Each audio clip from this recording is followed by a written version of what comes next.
Good morning, everyone. Welcome to another edition of Crime Time with DutyRon and Ed Wallace. We are two retired New York City police detectives, and if you like all things true crime related from the police detective's perspective, consider hitting the subscribe button, hit that notification bell so you'll get all things DutyRon and Ed Wallace when we go live or upload a video.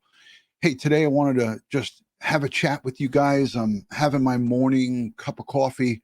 I have my day off from work.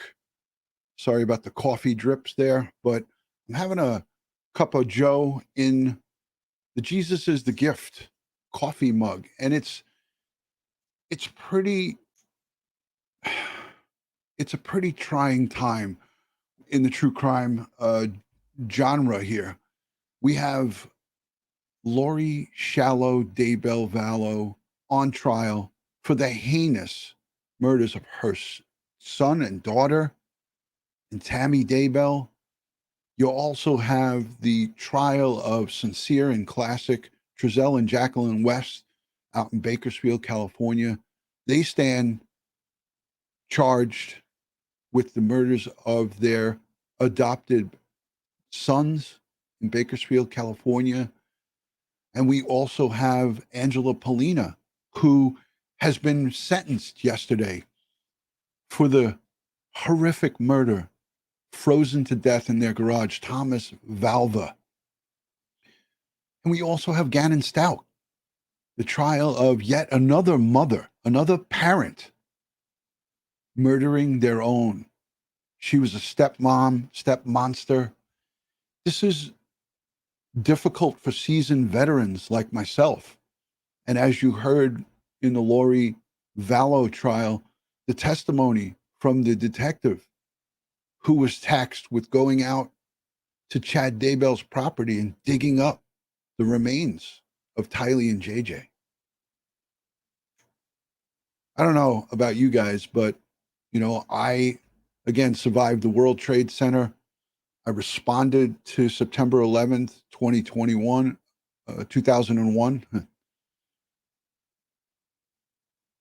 And it was just a massive amount of destruction and death at that scene. I'll never be the same from that. Neither will reporters like Nate Eaton and the folks who are on the jury and the prosecutor and everyone who watches and everyone who's listening. And for those of the folks who are in there as correspondents in the courtroom, volunteer correspondents for the likes of Court TV and Law and Crime Network.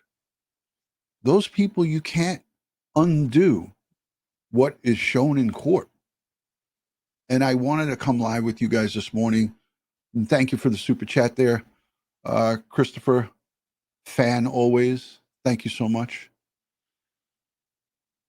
We're all human beings, right? And these kind of things are not supposed to happen. But evil walks amongst us every day. Thank you, Blondie. Thank you so much. I appreciate you. Evil walks amongst us every day, but that doesn't mean that we have to live in fear.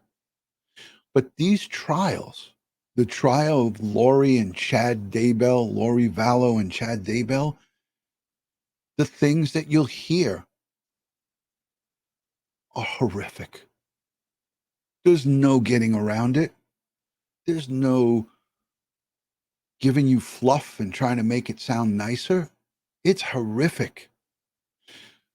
Law enforcement, EMS, medical examiner's office, and all involved in the process, they took an oath. They swore to uphold the law of the land.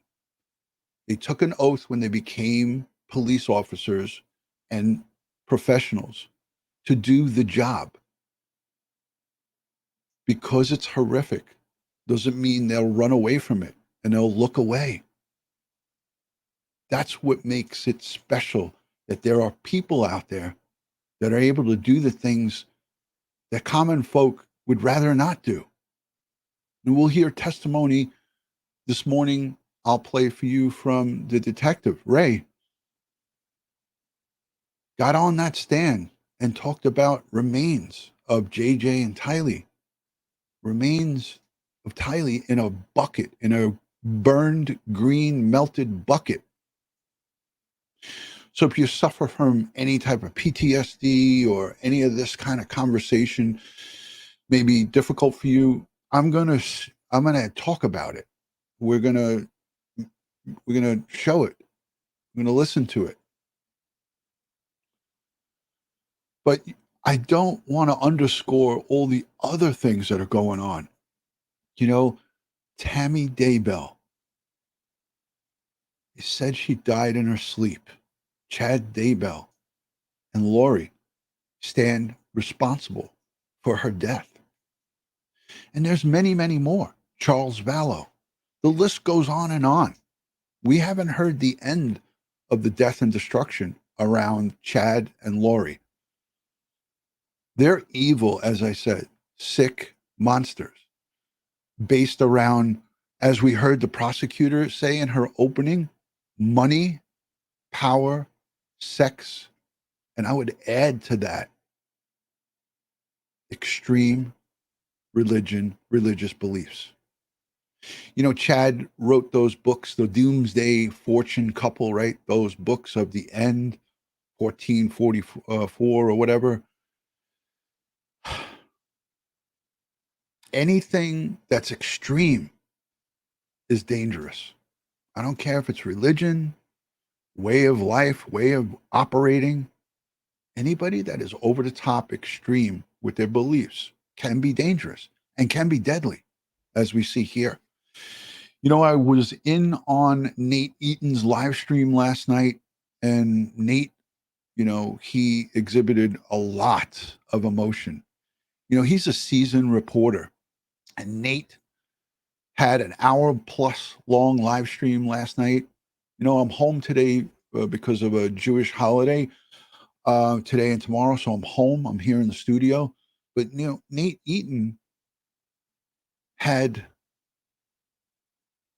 moments of where I felt like he was going to break down. And, you know, everyone and anyone who has witnessed or heard the details, the graphic details of what Chad Daybell and Lori Vallow were involved in with killing Tylee and JJ, it's not easy to listen to.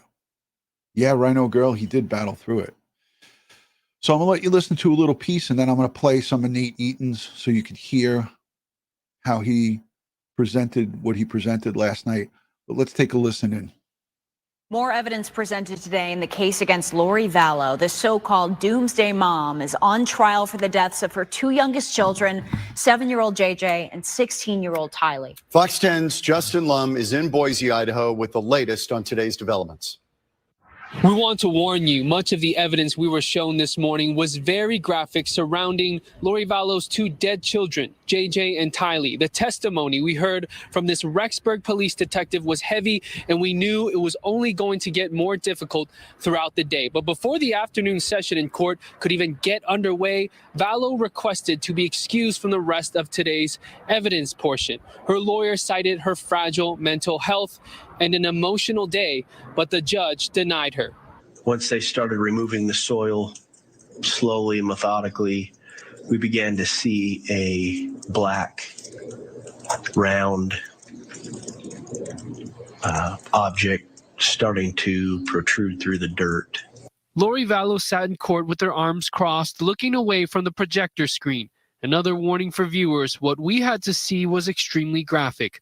Photos of Lori's 7-year-old son, JJ Vallow, wrapped in duct tape across his arms and head with a plastic bag on his head that had to be cut off.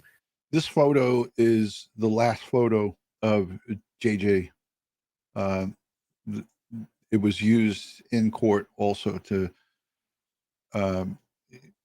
document the last known sighting of him alive. This is a photo.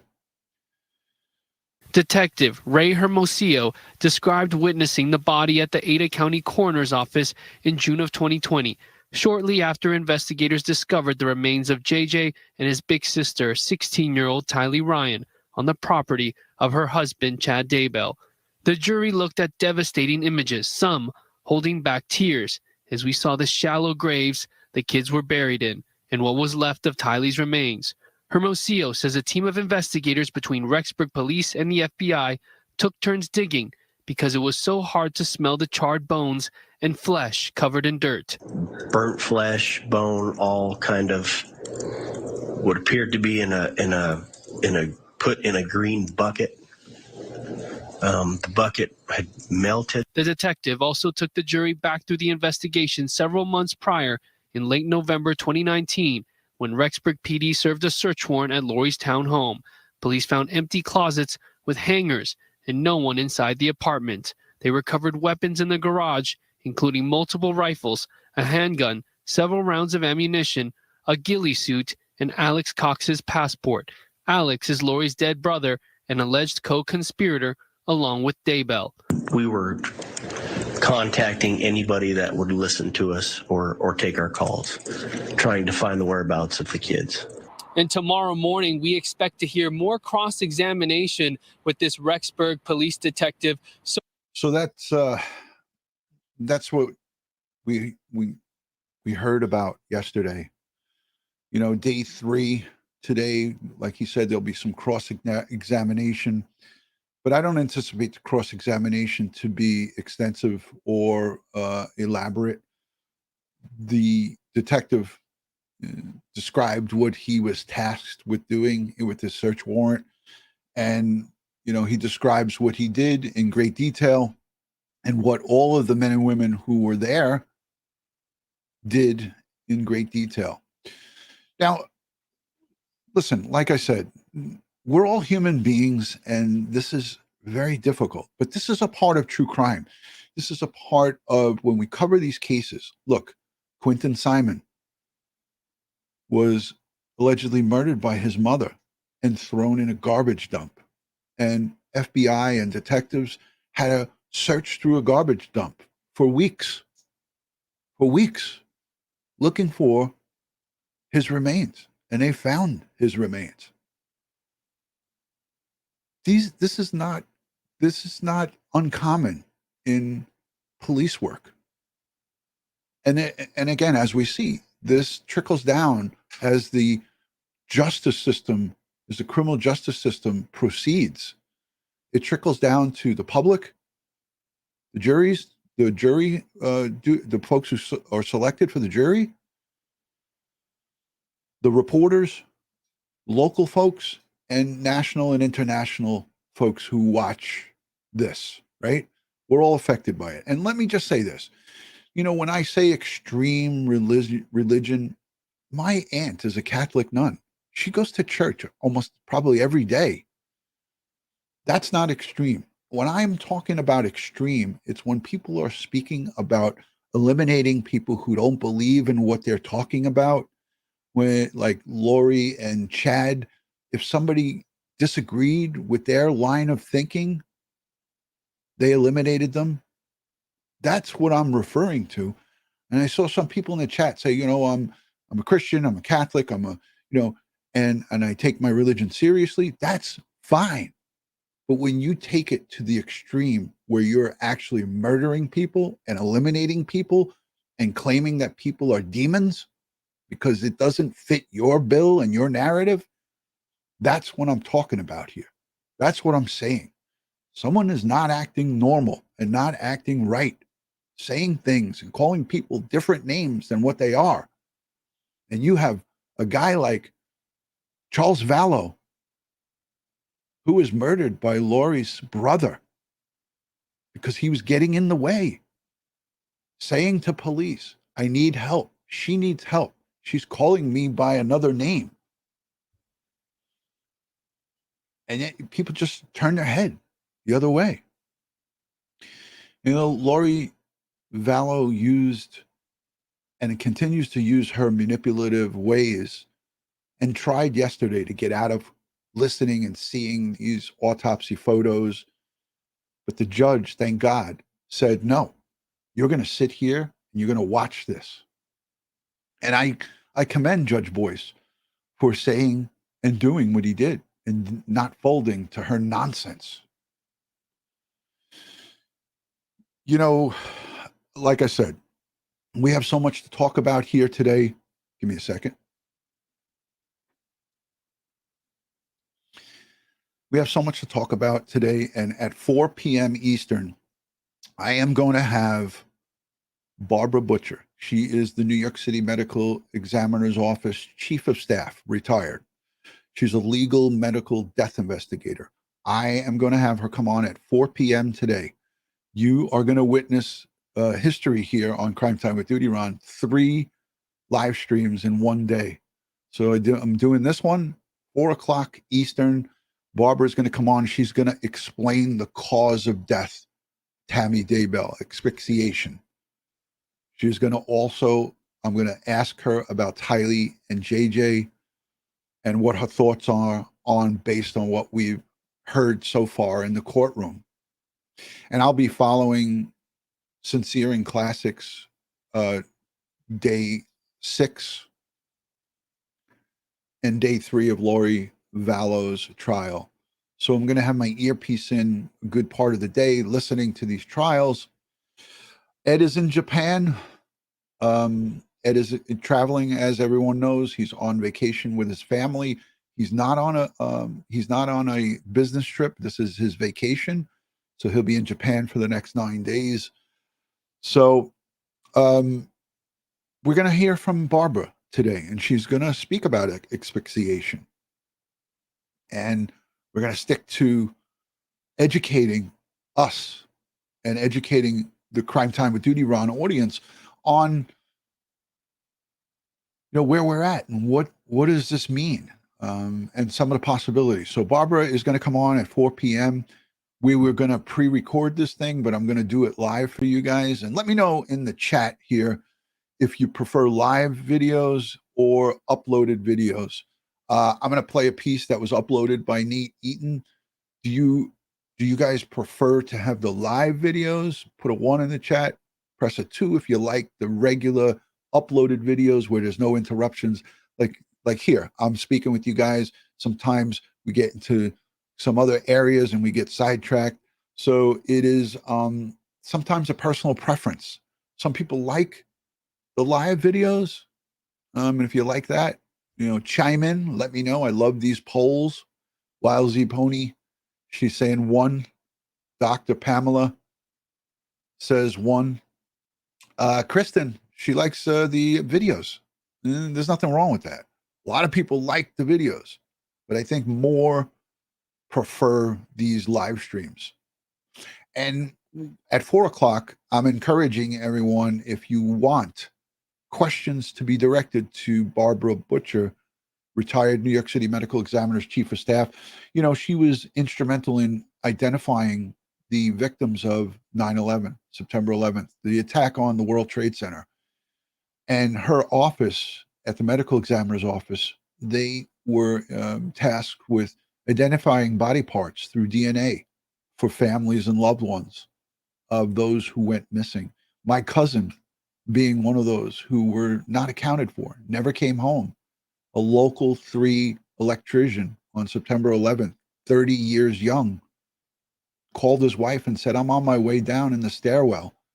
And she never heard from him again. His body was never recovered. But Barbara and her team was instrumental in bringing closure to my family to identify my cousin, Ralph Liccardi, through DNA, through some of his body parts that were recovered in the rubble. So she's going to be here with us at 4 o'clock to discuss Tammy Daybell and how she died. Let's take a listen into Nate. This is a heart-wrenching video, and this is a small clip from an hour-long live of Nate Eaton describing what he saw and heard in the courtroom. So let's play this. And again, I warn you, it is graphic. I was in this live stream last night. I was sending him encouragement. So let's listen in. I want to tell you what I saw today in court. I saw a 76-year-old grandfather. He actually turns 76 tomorrow, sobbing with a victim advocate's arm around his back, trying to comfort him. I saw a detective describe for 5 hours how he and his colleagues worked to find 2 missing kids. And that same detective described the putrid smell of rotting corpses. A smell so bad that officers had to take breaks every few minutes because the smell was just so horrific. They couldn't dig longer than a few minutes. That same detective described how he got on his hands and knees and sifted through dirt to find pieces of bone belonging to a girl, a teenager. I saw a prosecutor spend his birthday asking questions about missing kids and human remains and police investigations and 2 burial sites in a backyard. I saw 18 men and women who just days ago had no clue what they'd be listening to. They got a letter in the mail that said, you've been asked to report to the Ada County Courthouse to help determine a case. And they showed up and they're doing their service to their community and their country. And they sat through 6 hours, 5 hours of stuff that will probably never leave them. I saw a mother who, for the first time that I've seen, became upset and was not her typical happy, smiling self, but appeared upset. And the reason I guess that she was upset is because there were photos of that mother's children, or I guess photos of what's left of that mother's children. Pieces of her daughter displayed on a big screen in a courtroom, parts of her skull, and a bucket of flesh, and teeth, and charred bones, and orbital sockets. Stuff that I don't know. And her brother, JJ, at least you could recognize him. But there he was, autopsy photos of this little boy in red pajama pants. And I have 2 sons and they have red pajama pants. And JJ is wrapped in plastic, not just black plastic like a garbage bag, but white plastic too over his head. And there's duct tape covering his mouth. And there's duct tape wrapped around his wrist and around his feet. And I saw those photos, and then I saw a photo of him, of his face. And you could tell it was him, except that it was decomposing, and it was black and it was gray. And what I saw today, and what so many other people in that courtroom saw, I don't know if it will ever leave us. So there you have it. Difficult to listen back to, right? Just think, that gray and black coloring that Nate saw on the decomposed body of JJ. That's reality. I mean, again, to put it in perspective, that's what we saw at the World Trade Center of all the victims buried in the rubble of the two towers that collapsed. And it brings back memories of when I worked in the medical examiner's office doing the recoveries. And Nate is going through it. He'll never be the same behind that. As I will never be the same from seeing what I saw just in my regular 20-year career in being a New York City police detective and an officer. But on that day, on this day for Nate, on that day for me, you can't ever erase it. It doesn't go away. And it's important that you speak about it, you talk to friends and loved ones and family, professional help, whatever you need to do. But that's the harsh reality of what these cases are. And this is why I always say there's no room in any of these cases to attack victims, families, loved ones, community people, law enforcement, any of the professionals who deal with these cases. How dare anyone go out and attack them? So when you're in some toxic chats or you're seeing people covering these stories in a toxic manner without dignity and without respect, without all the things that I speak about and Ed Wallace speak about on a daily basis here to you guys, we preach it to you guys because it's important to cover these cases with respect and dignity, because this is what you're hearing about, these victims who don't have a voice, who have died at the hands of some evil, sick monsters in a violent way. I think of victims like Thomas Valva, who was frozen to death by his own father in his garage in Long Island. I think about Harmony Montgomery. We haven't found her yet. Little baby Summer Wells. The boys in California, Sincere and Classic. We don't know where they are.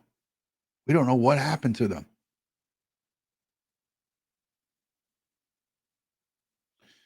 Very sad, folks. But again, these are the cases we're covering. And when it comes down to it,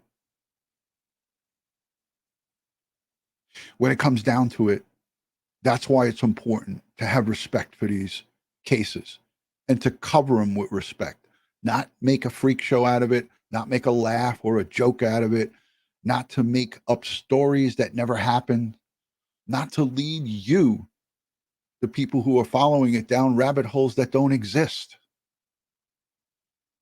I always say, let's wait till the trial to hear the real evidence, to hear what really happened in these cases.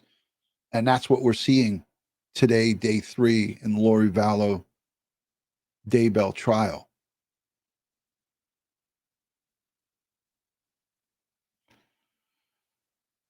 I get real emotional with this stuff, and I try my best to hold it in, to bring you guys the best that I can show you. But I want to circle back to Tammy Daybell, because Tammy is, again, another victim of these evil monsters. Lori is on trial, and she's not being charged with the death penalty.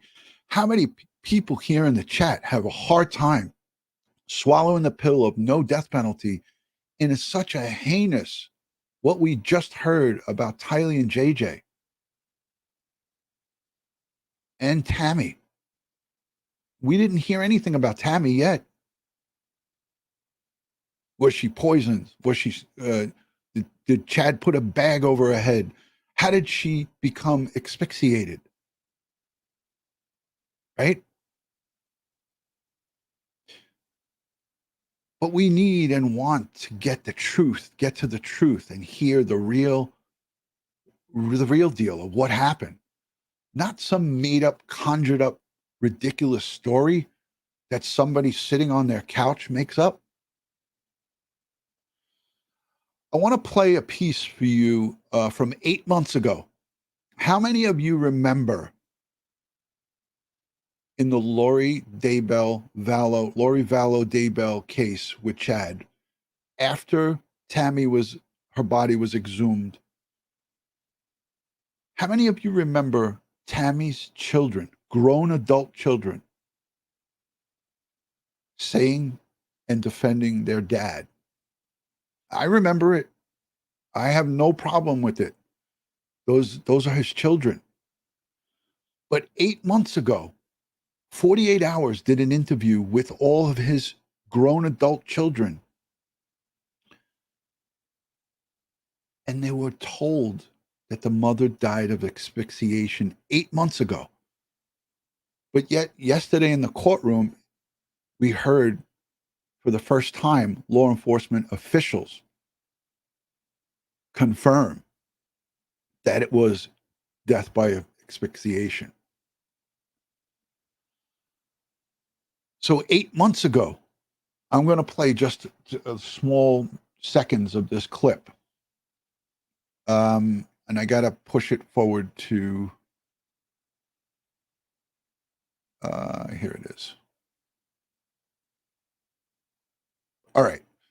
So let me set this up for you guys. So this is his children on 48 Hours. We were told 8 months ago that Tammy died of asphyxiation, but it wasn't official, I don't think, because it was reported yesterday that that was new, developing, breaking news. So let's take a peek at this. Don't remember, Tammy and Chad were married 29 years, high school sweethearts. Almost 30 years marriage.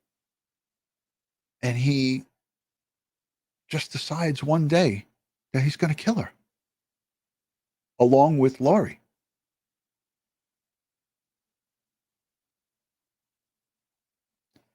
Amazing. So let's listen to this short little piece where they talk about death by asphyxiation. Began investigating the sudden death of Tammy Daybell. After authorities exhumed her body and performed an autopsy, the Daybell children say they were told the cause of death. They told me that she'd been asphyxiated. What went on in your mind when you have police telling you your mother was asphyxiated? It's hard to process. So that was the small piece that I wanted to play, because 8 months ago we knew about this. It's just that with everything that happens, it's easy to forget it because there's so many other parts to this case. But as you heard, that was in July. That interview was in July of 2022. Interesting, right? So,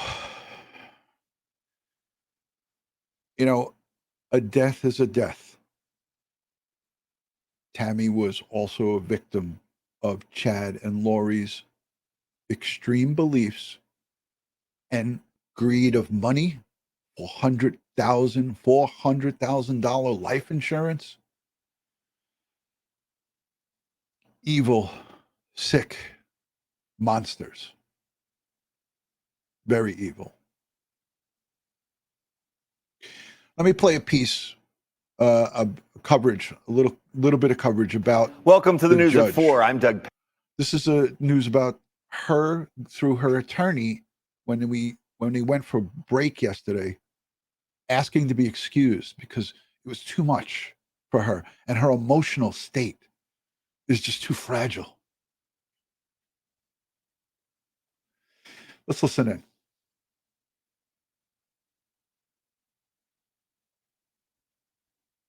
Pat Cash, a surprising moment in the Lori Vallow Daybell murder trial today. Vallow is the Rexburg mom charged with murder, conspiracy to commit murder, and grand theft in the deaths of 2 of her kids and her current husband's late wife, Tammy Daybell. Today, after the court took a lunch break, Vallow's attorneys asked for an unexpected recess. News Channel 7's Shira Matsuzawa was at the courthouse as this happened. So, Shira, what happened and then what unfolded next? Well, Doug, our Alexandra Duggan was inside the courtroom when that happened. She said Vallow returned looking really sad, her arms crossed, and then she, along with her attorneys and the prosecution, then went into the judge's chambers. And when they came out, that's when her attorneys requested to waive her presence in the courtroom. Now, they cited her fragile state of mind and mental health. The prosecution argued case law and said a defendant has a right to be present, not the right to not be present. The judge denied Vallow's request to excuse herself today, saying, quote, her presence can and should be required to ensure her due process rights and a fair trial. Of course, this all happened after Rexburg Police Detective Ray Hermosillo started testifying this morning. Perhaps one of the toughest parts of his testimony was when he talked about serving a search warrant at Chad Daybell's house on June 9th of 2020. Hermosillo went into excruciating detail about the state in which JJ and Tylee were found on that day nearly 3 years ago. As we reported, their remains were found on Vallow's husband Chad Daybell's property in Rexburg. And for the sake of this broadcast, we're not going to go into as much detail, but you can read more about it at ktvb.com. Today, the prosecution also showed photos. This is the detective going into the courtroom, and again, this is part of his job. This is what he swore and he took his oath to do. But it's not easy. I'm going to tell you right now, from experience, this is not easy. And Tina, to answer your question, absolutely. Tina Gaines says, do you think her brother Alex was involved in the murders too? Absolutely. And he was murdered by Chad and Lori. I feel that strongly. That's not proven. They're not charged with it. But I do not buy that he took a sudden heart attack. I would almost bet my pension on it that that heart attack was induced by some type of concoction.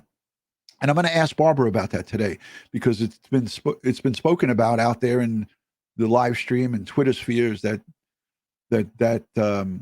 might not be a possibility. I don't believe so. I believe you can induce heart failure through poisoning, and I think that might have also played a little bit of effect with Tammy Daybell as well, because according to her daughter, if you listen to that 48-hour interview, she says her mom was going to sleep early and not feeling well in the days leading up to her dying, to her death. And I think that she also too was drugged. Let's let the rest of this play. Photos of the property and the children's remains as Hermosillo explained what led up to that discovery. We also saw photos of JJ from his autopsy, which perhaps was one of the most difficult moments for those who were both in the courtroom and the overflow room collectively. Hermosillo also laid out a timeline of how he was involved in this case and what led up to those moments, and we'll break that down coming up on the news. I want to also say that this detective, when he questioned Chad Daybell and Alex Cox about the whereabouts of JJ and Tylee, and they both said he was with Kay Woodcock, and the detective knew that the two weren't with Kay because her and Larry made the request for the welfare check. Isn't it funny that shortly thereafter, Alex Cox collapses in a bathroom at a friend's house or wherever he was, in someone's bathroom, his own, his friend's. Shortly after that questioning went down. Come on. News at 4:30. So, Shira, you described Lori Vallow as being sad and with her arms crossed, and then, of course, asking for that motion with the judge. How has her demeanor been up to this point now in this seventh day of proceedings in court? Doug, from where I am in the overflow room, we can't really see her specifically, her reactions to things, but our Alexandra Duggan is in the courtroom and she's been tweeting about that, and we have more information. Lori Vallow fell asleep for 30 minutes, according to Gigi from Court TV. I think she has her podcast and YouTube, Pretty Lies and Alibis or something like that. Gigi said that She witnessed Shallow Vallow falling asleep for 30 minutes yesterday in court. About that at ktv.com as well. But, in terms of the grandfather, Larry Woodcock, when they showed those photos of JJ and his autopsy, she did say that he was hunched over, crying in tears, seeing that. So definitely an emotional day overall today in court. Wow. Larry Woodcock. Today is his birthday, right? He's going to be in court to hear more horrific details about his grandson and Tylee. My heart breaks for him. I mean, this man and everybody involved in it, his wife, Charles Vallow's family, Melanie and Jerry, his brother Jerry. Horrific. The death and destruction and pain and suffering that Lori and Chad and her brother Alex created in this family is tremendous. It's tremendous. I have so much more that I need to talk to you guys about. And there's so much to cover when it comes to this case. But I was trying to find, and it's going to be hard for me to find it. But Gigi from Court TV, again, I watched it with my own eyes and heard it with my own ears. She described Lori Vallow as falling asleep. And yes, I did say that. Yeah, MJ, I'm going to highlight this comment because it's pretty good. It's a tsunami of destruction. And thank you, MJ, for that.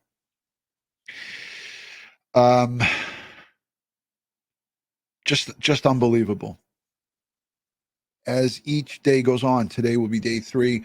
It just gets, worse and worse.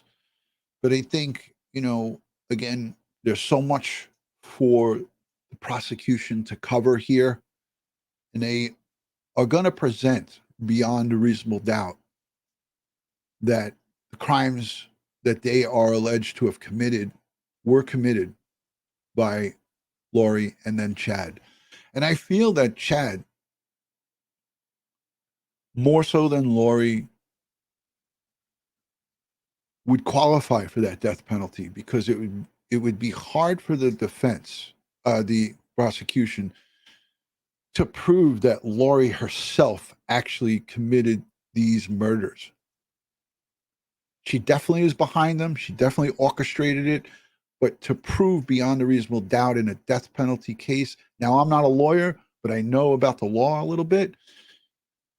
It's harder to get that guilty verdict in a death penalty case when you have no concrete proof that Lori was actually at Chad's property when that was happening. Now they have Alex there and they have Chad there, right? So I think, and I don't agree, I don't like it. I don't like that the death penalty is not on the table for her because she deserves it. I'm saying wholeheartedly she deserves it. But from a prosecutor's eyes, they look to present the case that they can get, that they feel and know that they can get a guilty verdict on based on what they have. And that's what we have to understand in this situation. It's not about our emotions and wants and needs. It's about what they feel they can get and put this savage beast, this evil monster, Lori Vallow, away for the rest of her natural born life and let her rot inside a cage, inside that cell. I refer to the prison cell as a cage for the rest of her natural born life is the best that they could do here. But I'm in agreement with you guys. She deserves it. She deserves to be charged for capital murder. But the risk was too high for them to go forward with that. Let me see what else I got queued up for you guys. All right. So yeah, I want to play this. And then I'm going to move on to Angela Pollina, she got sentenced yesterday to 25 to life in the death of her stepson, Thomas Valva. So let's play this. This is describing death by asphyxiation. So let me play this. Money, power, sex. That's how prosecutors opened to the jury, saying that's what this case is all about. They painted the picture that defendant Lori Vallow Daybell conspired with her latest husband, Chad Daybell, and brother, Alex Cox, to kill her own kids and Chad's first wife, Tammy Daybell. We learned in court today that Tammy died by asphyxiation just a few weeks before Chad married Lori at the end of 2019. So this is what I mean. Like, so this reporting here, I'm going to cue it back just a little bit. She says here, we learned today that she died by asphyxiation, but I just played from 8 months ago, July of 2022, that 48 hours interview with Chad's family where they discussed that. So listen to this. By asphyxiation just a few weeks. We learned in court today that Tammy died by asphyxiation just a few weeks before Chad married Lori at the end of 2019. The root of all the deaths, prosecutors argued, dark religious doomsday beliefs taught by Chad Daybell. At this point, I'm not even asking why. Her why would never be justification. Larry Woodcock, JJ's grandfather, made eye contact with Lori in the courtroom. She looked away rather quickly. A long time coming, after more than 3 years of searching for answers. Tylee and JJ disappeared after Lori moved them from Arizona to Idaho in September 2019. Months later, in June 2020, their bodies were found buried in Chad Daybell's backyard. The jury was shown photos of their shallow graves. Now it's about justice. Lori's team tight-lipped about strategy going in and out of the courthouse, her attorney only saying he hoped she trusted him after weighing in on her potential lunch. Probably have a bologna sandwich downstairs. But in their a bologna sandwich downstairs. That's what prisoners get in jail and in prison. Bologna sandwiches. opening remarks, they said Lori was, quote, a good, responsible mother to her kids, and urged the jury to judge based on Lori's actions, not those of Chad or her brother Alex. We just want justice, that's all. Larry's wife, Kay, JJ's grandmother, was the first witness called to the stand. They were the first to alert police that the kids were missing, and Lori's niece's ex-husband was the second witness, testifying to Lori's changes in religious beliefs and family dynamics. He also told the court that in October 2019, he was shot at near his home in Gilbert. I don't want anything to do with that. Police records show he believed that Lori's brother, Alex Cox, was trying to kill him. Gilbert police investigated that case and recommended attempted murder charges for Chad and Lori in 2021, but charges were never filed. Cox died at his home in Gilbert in December 2019, before murder charges in Idaho were filed. Chad Daybell, who is facing similar charges to Lori, including murder, will have a separate trial at a later time. Give us our day in court. Let the truth be known. So there you have it.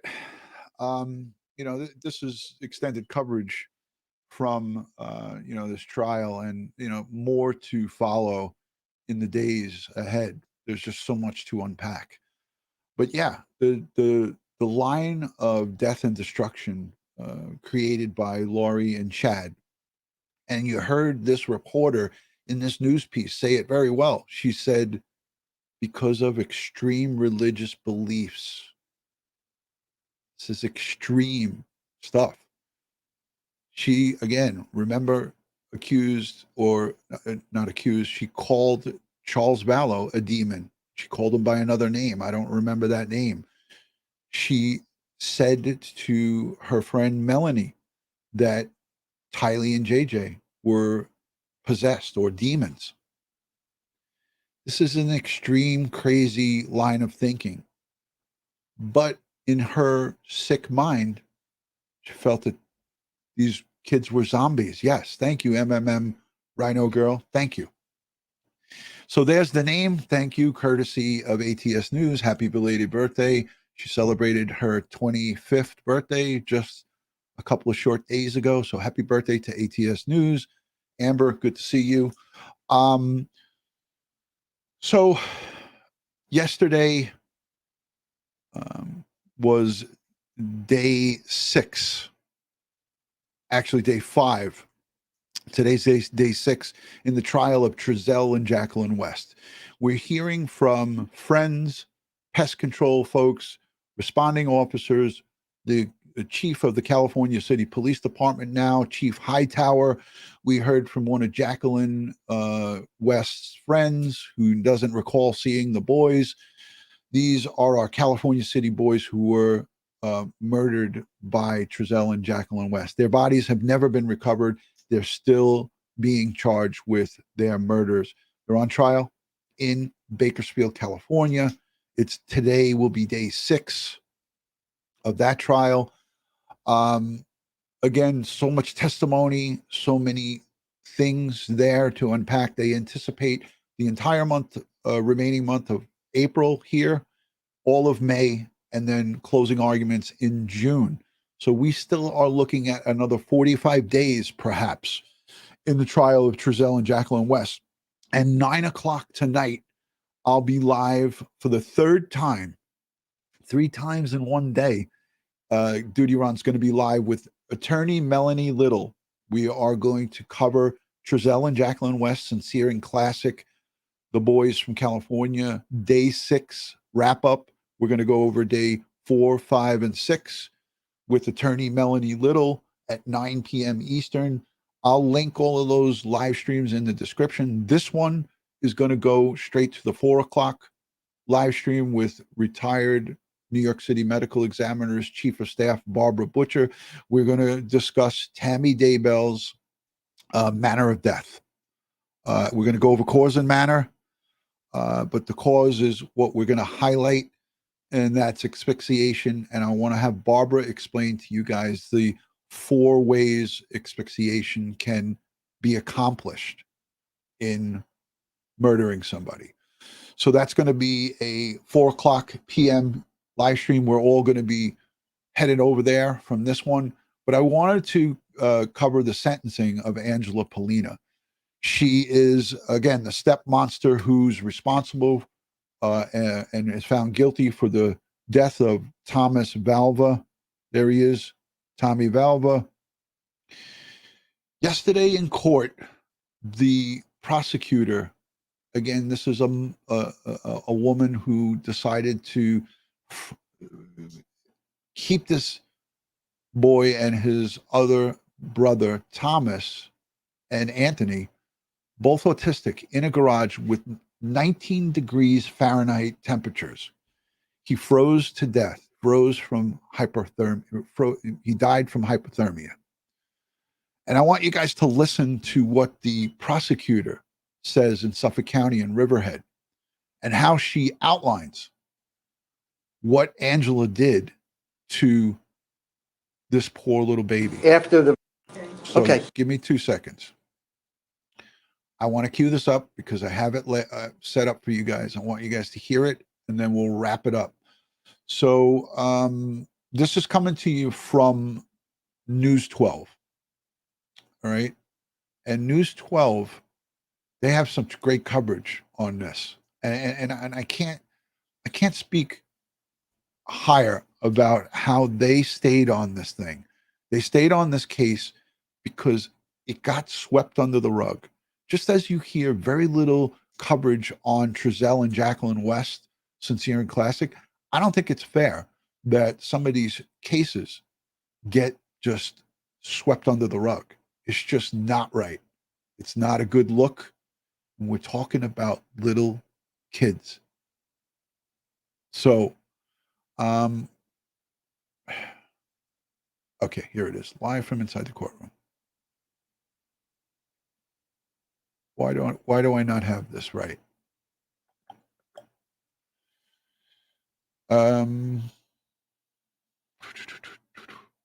Give me a minute. I gotta find it.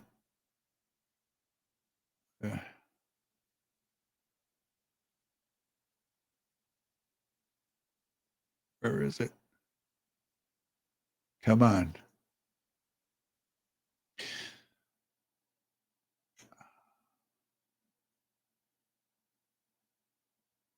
Gosh darn it.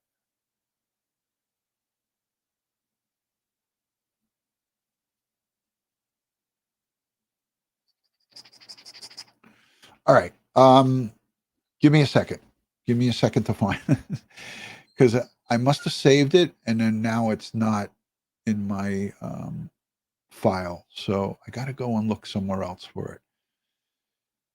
I'm going to play this piece while we listen to this. This is how allegedly Justina Zupko Valba lost custody of her son, and the court gave custody to the father who wound up killing him. He's sentenced already 25 to life, and yesterday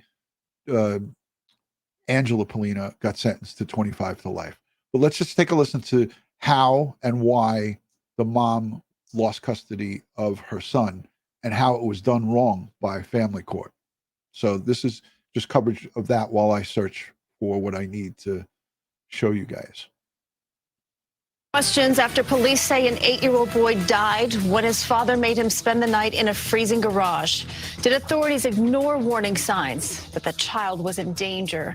Good evening. I'm Christine Johnson. I'm Maurice Dubois. Welcome back to CBS 2 News, now streaming on CBSN New York. CBS 2 is keeping the spotlight on what happened to Thomas Valva, his father, now charged with murder. And tonight, in an exclusive report, we have uncovered how the boy's mother lost custody in court and what officials are now doing to prevent future abuses. CBS 2's Jennifer McLogan investigates from Long Island.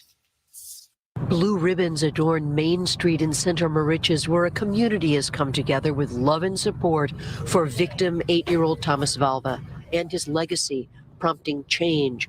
Royal blue, the symbol used in the National Awareness Campaign for Child Abuse and for Autism. We are committed to getting to the bottom of the facts of this case and what happened, and to help improve the system so it never happens again. Thomas's father, NYPD officer Michael Valva, allegedly beat Thomas, made him sleep in his Center Moriches frigid garage where the child died. Valva and his fiancée Angela Pollina were charged with murder. We're told since then 65 Suffolk Child Protective Services caseworkers have been in group counseling. The administrator of CPS says it's tough to take action. If the parents say no and the school district is not the reporting party of the concern, we are unable to obtain the records from the school. Social services leaders say publicly for the first time that changes were made the day after Thomas's death. Supervisors must now make a deep dive into any case with more than 4 allegations of child abuse and neglect. The state's child abuse hotline got 17 emergency calls against Valva and Pollina, all explained away and dismissed. Court records reveal exchanges between Mother Justina and a judge during bitter hearings involving custody of all 3 of her sons, Tommy, Andrew, and Anthony.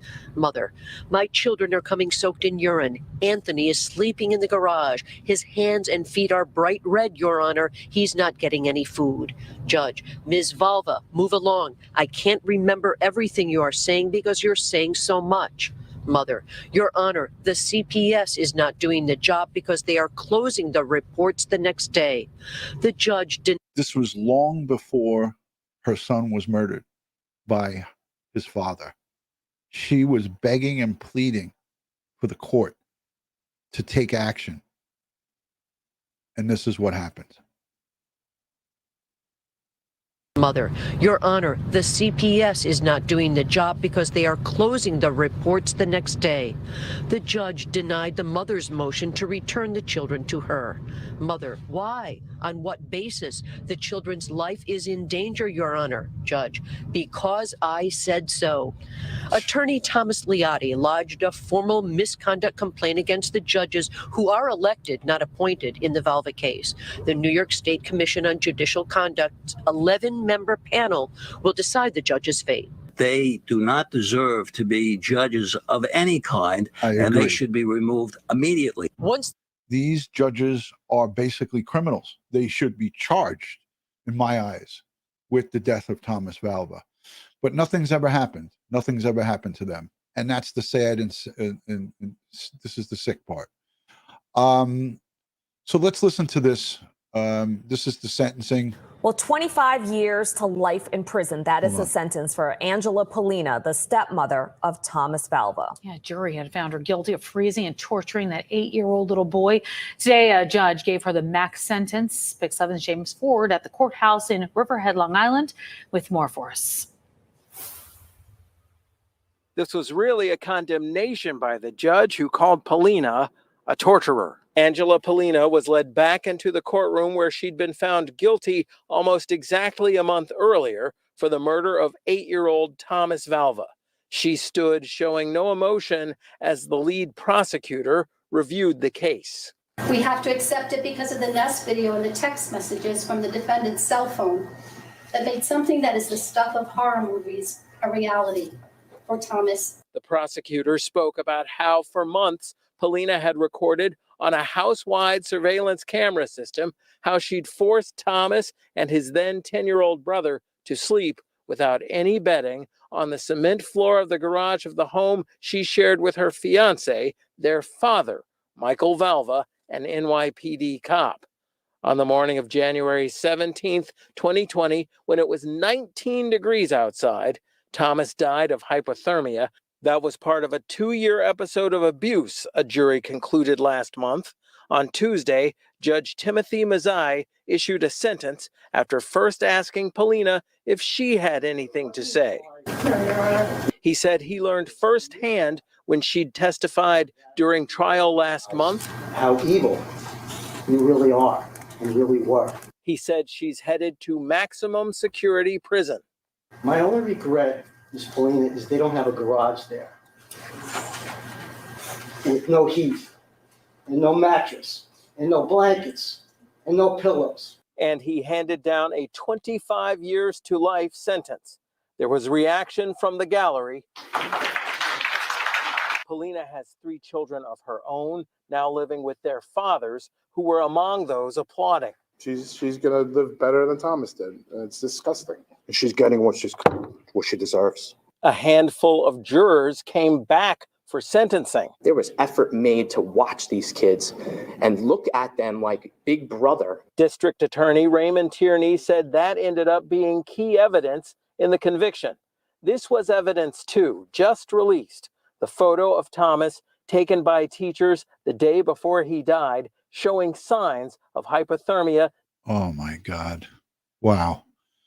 This is a photo inside the school. I can tell by those cinder block, the construction of the schools here on Long Island. They're all constructed with those kind of inside. How sad. Despite his smile, those teachers joined the DA and chief prosecutor after sentencing in tribute to Thomas. These are the teachers. What courage he had to have to go into that garage every single night and come out every single day and go to school soaked in urine and feces and hold his head up and smile and try really, really hard. The boy's father, Michael Valva, is already serving a 25 years to life sentence for the same crime. Such a shame. It's just heartbreaking, you know. And I went to this little boy's funeral with my neighbor across the street, Diane, and we saw him in the casket in a white suit. It was, again, another heart-wrenching case to cover, to see, and it happened right here in my backyard. The next town over is where he grew up.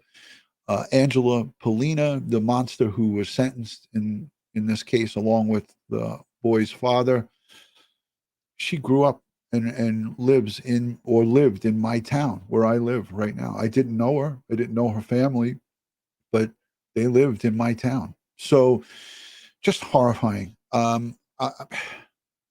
Again, I encourage you to go over to Newsday Long Island. I'm going to try to find it and link it because I had that set up for you guys to listen and watch. But unfortunately, I don't know what the heck, why I must have saved it, and I saved it in the wrong folder. But I think that I can definitely find it and then bring it up for you guys. Let me just try something quick while I'm here because I want you to hear. I want you to hear what the judge said. He really rocked her with. Oh, okay. Here it is. I found it. Thank you, God. I want you guys to hear this. This is what I had saved, but it just didn't save right. So let me put this on the screen for you. So grin and bear with me while I get this to the spot where she comes into the courtroom, because you're going to hear the district attorney give her impact statement. Here, let's listen to this. This is only 3 already minutes. knows whether or not someone is going to stand. All three of That's where she would have been held. You notice the court officers that are near her. All right, let's listen in. This is the whole thing. I would just like to know for the record, we did send a victim. The audio gets better. To Justina Zupko Valva, who is a biological mother, obviously, of Thomas Valva. We did not hear back from her. I have not heard from her in quite some time, but I understand that. Probation was not able to reach her either. That is correct, but I would like the court to know, I did meet Ms. Zupko Valva when this case first arrived in our office. I met with her on a couple of occasions, and I just want it clear for the record. It was very clear to me how much that lady loved her son, all three of her children, and the profound loss that she suffered on January 17th of 2020. I just want that clear for the record. I think it couldn't be more clear. Thank you. Your Honor, I also just want to point out I have had an opportunity to read the PSI in its entirety. And two things stand out to me from that I'd just like to point out for the court. The first one is, not once did the defendant indicate in any way, shape, or form that she was sorry for what happened to 8-year-old Thomas Valva, an 8-year-old little boy who has now lost his life. Not once did she indicate that she's simply sorry that happened. A little boy who lived in her house for 2 years. Not even sorrowful that he died. Nothing. And in addition to that, the second thing that stands out to me, there were 5 other children living in that household. Not once does she indicate that she was sorry for what they endured and what they witnessed in that house. She testified, I was evil and I was cruel, and those children witnessed it. Not once does she indicate that she is sorry for that either. And that speaks volumes, in my humble opinion, about who this defendant is and why I am standing here today recommending 25 years to life. Your Honor, the staff at the East Moriches Elementary School, Thomas and Anthony's teachers, the principal, the school psychologist, they're all here in the courtroom today. They testified twice regarding this matter. They all tried to help those 2 little boys, both Thomas and Anthony. They recognized the issues that they had. They did the best they could. They flooded CPS with calls. They got no help, but thank God for them, because that's the only place those 2 little boys found any love or support in their very, very short little lives. And after 3 years of looking at the videos and listening to the voices and reading the text messages, trying to make sense of what does not make any sense at all, something our hearts do not want to believe, but our brains force us to.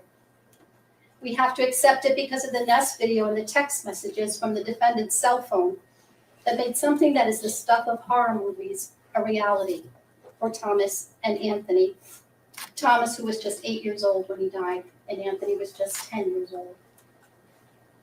Video and text messages that the defendant admitted under oath were authentic and accurate, her words and her actions.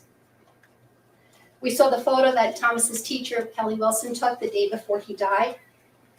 His smile, his thumbs up, telling us that Thomas was still young and innocent and thought that goodness and love could return to his life.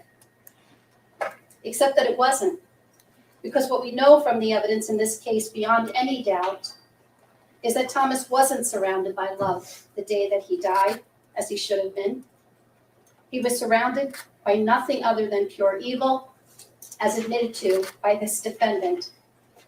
The redness of his hand and cheeks was symbolic of that evil, as I argued to the jury, a result of the horrific living conditions he had been fighting day in and day out, as this defendant admitted in her testimony. When he wasn't at school, Thomas was exiled to the freezing cold garage, the freezing cold cement floor. He was sleeping, eating, doing his homework in the garage along with Anthony. They had no blankets, no pillows, no mattress. That was because of the defendant. They were wearing pull-ups instead of being allowed to use one of the 4 bathrooms inside the house. And they were washing in the backyard in cold water and freezing temperatures because of this defendant.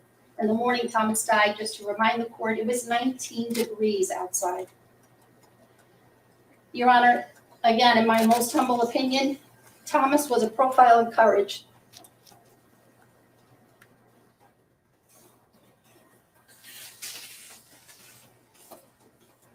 He stared down the faces of evil he endured each day, the faces of his own father, and this defendant, who was the mother figure in his life for the 2 years prior to his death. Thomas bravely battled a war. His body ultimately lost to hypothermia, all brought on by this defendant's cruelty. As Your Honor considers the sentence to be imposed on this defendant, please consider how 8-year-old Thomas spent what should have been special events in the last months of his short life. His last birthday on September 14th of 2019, he was chastised by this defendant because his teacher, Mrs. Wilson, was kind enough to bring in sweets in celebration of Thomas's birthday.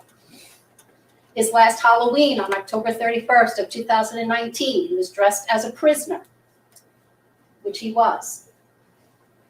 His last Thanksgiving in 2019 was spent in the garage with Anthony, and he wondered what Black Friday was, as we all heard when we listened to that particular audio from November 26th of 2019. His last Christmas in 2019 was spent day in and day out in the garage, as the defendant admitted. And after that vacation, Thomas and Anthony both came back to school a couple of weeks before Thomas died. And as the teachers described for you, they were unkempt, disheveled, tired, cold, limping at times, emotional, throwing up one morning, and smelling of urine and feces. I can only imagine how much worse it would have been had Thomas and Anthony not had each other to endure the cold and the dark together in those last days as Thomas lay dying on that cold garage floor. Imagine how much more frightening and lonely it would have been. Thomas unwittingly sacrificed his life so that his brothers and those other 4 children who lived in that house would be saved. And I'd ask Your Honor to consider what Thomas lost when he died at the age of 8. He never went to junior high school. He never went to high school. He'll never learn how to drive. He'll never have a first date. He'll never buy his first house. He'll never get married and have children. All the things that this defendant has been able to enjoy in her lifetime. And the stress of what he went under was testified to by Dr. Kaplan. Instead of being an otherwise happy, healthy 8-year-old little boy, he suffered from a stress-induced alopecia, a stress-induced chronic kidney infection, and a stress-induced involuted thymus. The stress caused all by this defendant's admittedly cruel and evil treatment of him. Thomas was an 8-year-old little boy who should have looked forward to playing with the dog or watching his favorite TV show or figuring out what Christmas gift to open next. Instead, he was figuring out how to stay warm in a freezing cold garage. He was forced to call this defendant mom and to use his words to get food. He was screamed at her and denied food when he didn't do what she wanted, when he didn't obey her irrational demands.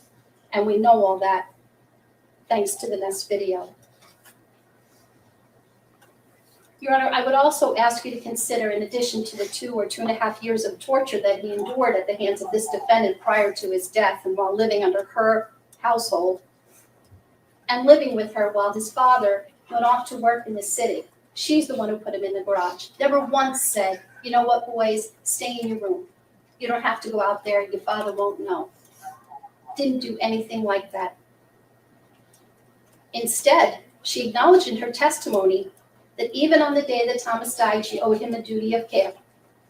And yet, Thomas woke up in the garage the morning of his death in the same clothes he'd worn to school the day before, urinating and defecating on himself as he lay on the freezing cement garage floor dying of hypothermia.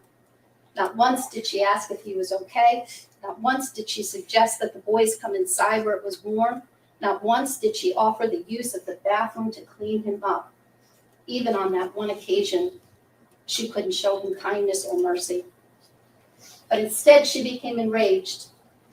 And she made it all about her, as it always was, as we saw from the evidence in this case. To Michael Valva, she said, and you can't beat the shit out of him for peeing for me every fucking morning, right? It's a game with them, and it's fucking ridiculous. It's all over the floor. And then to Thomas and Anthony, you and you, I'm disappointed in both of you. I'm very upset. You pee for me, but you're good for your father. You're shitting for your father every time he's home. That's what she says to the two little autistic boys the morning that 8-year-old Thomas died. That's not someone who got stuck in the mud that morning. That's someone who was as much in the play as ever. And that morning was no different than any other, except that Michael Valva happened to be home and not at work. Thomas was then forced outside to clean himself up because of the defendant. And I'm just going to point to one exchange that sums it all up. When Anthony knocked on the garage door, and the garage door was opened, and he said, "Dad, can I have a drink of water, please?" And Michael was fine with it until she got involved. And she said, "You're giving him water before he goes on the bus? I never do that." Michael's immediate reaction, take a drink at school, doing exactly what she would do, as he always did.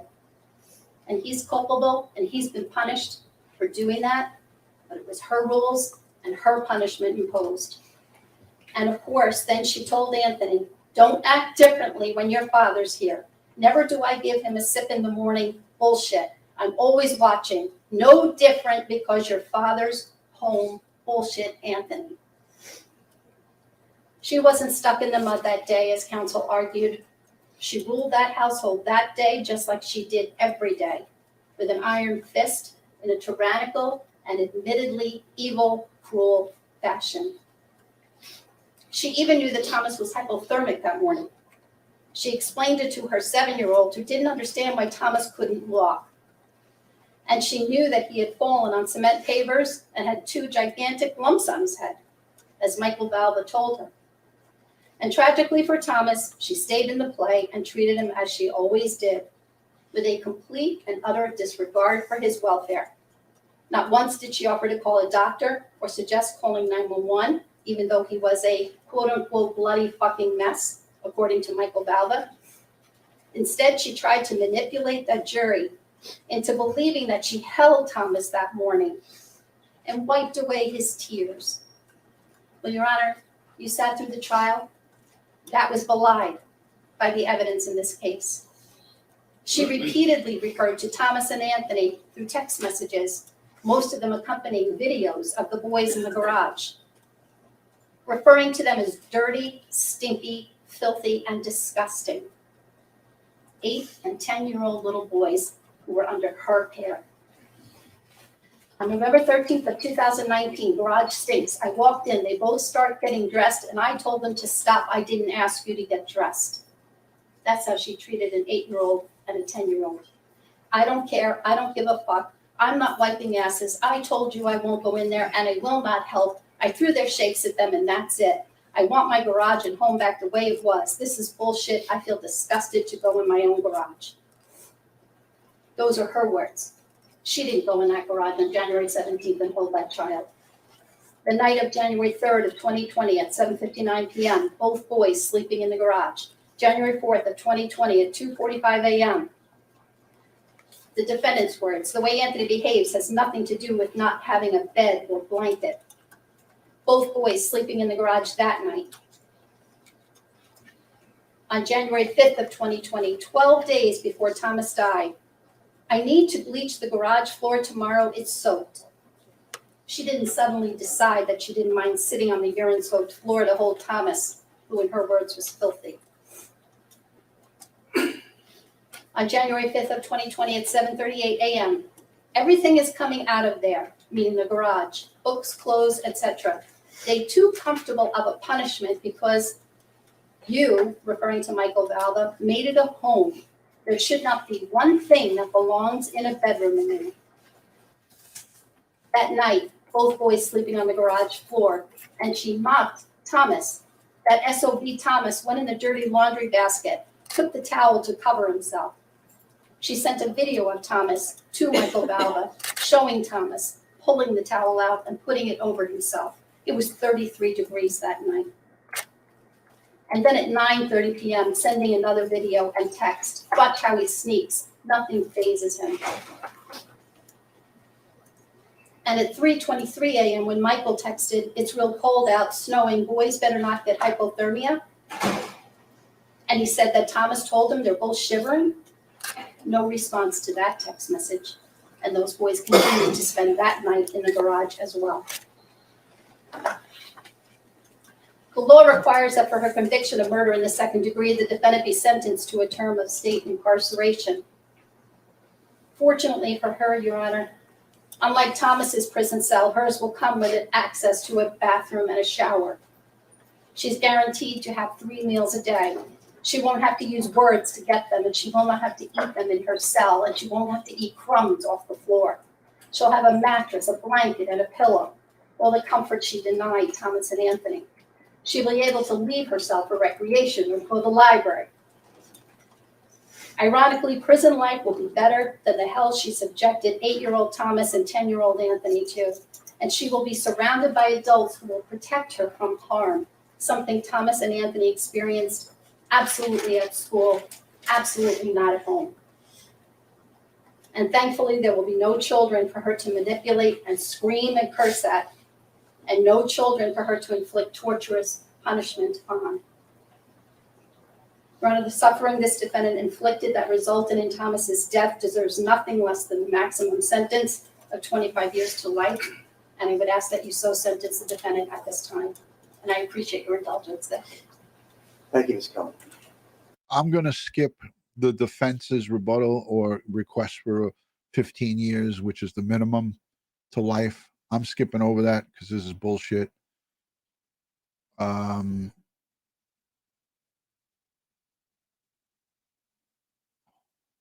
on. And not sentence her to the maximum compassion. And never once. Yeah, I'm going to go right to the judge. That the court had a chance. Okay, But it wasn't until I heard and saw what you said and did in this trial that I think we all realized how evil you really are and really were. And evil's not the word that I came up with. That's the word that you came up with to describe yourself, to describe the treatment of what you did to those poor little innocent boys. You tortured those boys. You tortured them. I looked up the definition of torture in the dictionary. You know what torture means? Something that causes agony or pain. The infliction of intense pain to punish, coerce, or afford sadistic pleasure. That's what you did.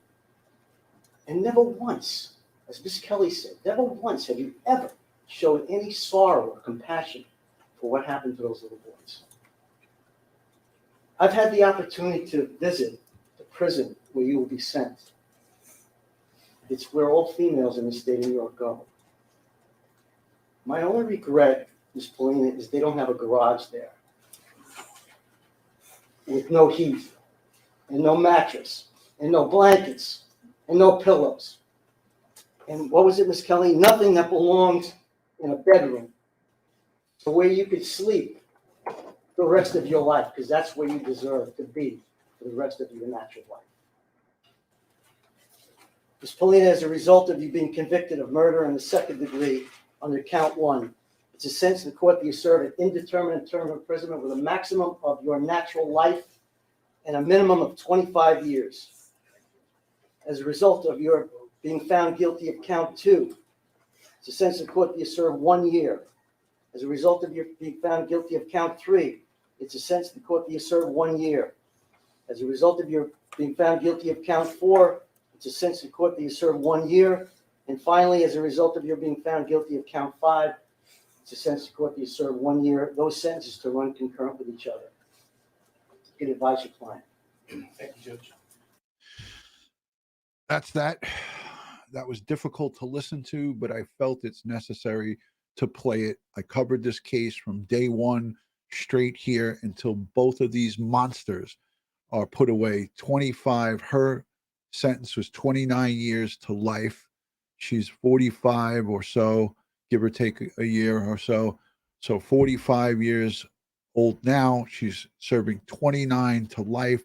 No parole board in their right state of mind would ever release her after 29 years. She's going to do her natural born life, or until jailhouse justice or something happens where she's going to pass away inside her cage, upstate New York, in a prison, in a New York State prison.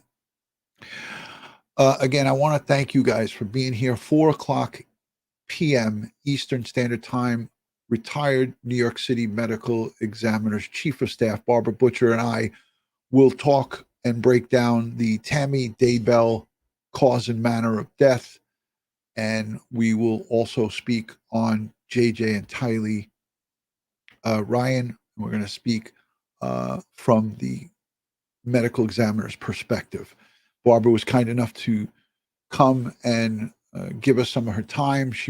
We were going to video it, like do a pre-recorded video, but I decided to do a live stream. And then at 9 p.m. Eastern tonight, myself and Melanie Little, she's an attorney, a trial attorney, she's going to come live with us to talk about day 6. We're going to do the wrap on 4, 5, and 6 on the Trezell and Jacqueline West trial in Bakersfield, California. So a lot of stuff coming. I hope you guys enjoyed this coverage. It's a difficult case to speak about. Tammy Daybell, Lori Vallow, Chad Daybell. These are monstrous, evil people. As you see here, Angela Pollina, Michael Valva, both sentenced to 25 to life. She got 29. And I think that, again, these are never easy things to talk about. And I appreciate everybody who has given Super Chat, who has also stayed in the chat and left positive messages, like D Banks is here, the moderators, Kim Alliston. Thank you so much, Joey Brooklyn, Team Brittany, Erica Olson, all of the people, Dominique, she left a little while ago. Josie is here. Thank you to the Truth Seeker, Birdie, a whole bunch of people, just way too many to mention. Urban Infidel, thank you for being here. And again, on behalf of Crime Time with DutyRon and Ed Wallace, I hope you guys have a great Wednesday. I'll see you in a couple of short hours with Barbara. It's not going to be a long live, probably about 30 minutes or so. But if you have any questions, send them over to me on DutyRon.com. And again, thank you for joining. Thank you for being here. And I will see you on the next one. Peace and love from Crime Time with DutyRon.